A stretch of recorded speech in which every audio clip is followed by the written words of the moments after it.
पुस्तकको रूपमा कैद गर्नको लागि र त्यो शब्दहरू कोर्नको लागि बुद्धको तेङ्गुर जस्तै सबै समुदायले सङ्गत गर्नुभएका समुदायको कलिगहरू, समकालीन साथीहरू, समुदायले नजिकबाट चिन्नेहरू, उहाँको परिवारजन र उहाँसँग को आत्मीयता इन्टिमेसी कोसँग थियो त्यो कुराहरूलाई एउटा इन्फर्मेसन कन्टेन्ट सङ्कलन गरेर यो किताब तामाङ लिप्टी पर्यटन सञ्जाल आभार व्यक्त गर्न चाहन्छौँ। किनभने यो एक्लो प्रयासले, हाम्रो मात्र संस्थाको प्रयासले यो सम्भव थिएन। किनभने अहिले भर्खरै सिजन सुरु भएको, व्यवसाय सुरु भएको, कोहीको कम्पनी रिन्यू गर्नुपर्ने, वेबसाइट अपडेट गर्नुपर्ने एउटा शिथिल कोभिडले हामीलाई एट्याक गरेको अवस्थामा हामी भर्खर बम्रिन थालेको बेलामा हामीले यो काम गर्नु पर्यो।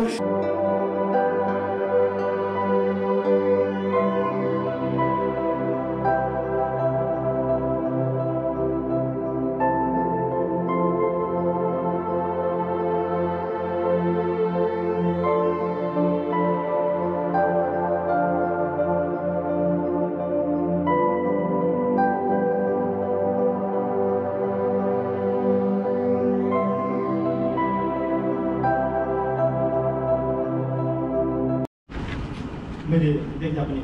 अनि अर्को कुरा जस्तो यहाँ भूमि लामाज्यूले पनि आफ्नो भूमि लामाको अन्तर्वार्ता छ। उहाँले अझ यो पर्वतारोहण सङ्घ स्थापना गर्दा शम्भु तामाङले कसरी चाहिँ कस्तो सङ्घर्ष गर्नुभयो भन्ने कुरा चाहिँ भूमि लामाको अन्तर्वार्तामा पाउन सकिन्छ।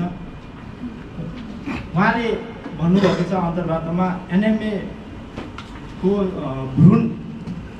एनएमएको भ्रूण चाहिँ शम्भु तामाङले नै रोप्नु भएको हो भनेर भन्नुभएको छ। यो हिसाबले उहाँको योगदान यो एनएमए स्थापनाको लागि कति थियो भन्ने कुरा चाहिँ यहाँबाट स्पष्ट हुन्छ कि अहिले एनएमए कहाँ छ, एनएमएले कति उचाइ हासिल गरेको छ त। यो तामाङ रिमछिमले नै किन गर्यो त भन्दाखेरि चाहिँ यो तामाङ रिमछिमको जन्म अथवा यसको चाहिँ उत्पत्तिको केन्द्रबिन्दु अथवा यसको चाहिँ तपाईँको भिजन भन्छ नि, त्यो नै शम्भु तामाङ हुन्छ। त्यसमा म पनि सहयोगले त्यसको परिकल्पना गर्ने, सहयोग गर्नेमा परेँ। शब्द मैले बोल्नु पर्दाखेरि हाम्रो 10 जना टिम नेपाल आर्मीलाई चाहिँ नि एउटा प्रदान भएको थियो पर्यटन मन्त्रालयबाट। त्यसमा चाहिँ हामीहरू सिलेक्टेड भएर गएको छौँ। त्यहाँ अहिलेको जस्तो चाहिँ नि ऊहरू भएको भए हामी पनि अलिकति हाइलाइटमा आउनुहुन्थ्यो कि। र त्यतिखेर एउटा रेडियो नेपाल बोल्थ्यो र एउटा गोर्खापत्र भन्ने थियो। त्यसले गर्दा पनि हामी चाहिँ अलिकति खुम्चिएर नै बस्नुपर्ने स्थिति चाहिँ आएको थियो। र त्यो पिरियडमा चाहिँ समुदायको योगदान र नेपाल आर्मी एकजना चढाउनै पर्छ भन्ने चाहिँ जुन अफोर्ट लिनुभएको थियो कुमार स्वर्गीय कुमारदाईको पनि एउटा उहाँको 2 जना सेकेन्ड लिडर फर्स्ट लिडरको उहाँको पर्यटन क्षेत्रमा जति योगदान रहेको थियो सामाजिक क्षेत्रमा पनि उति नै योगदान रहेको छ।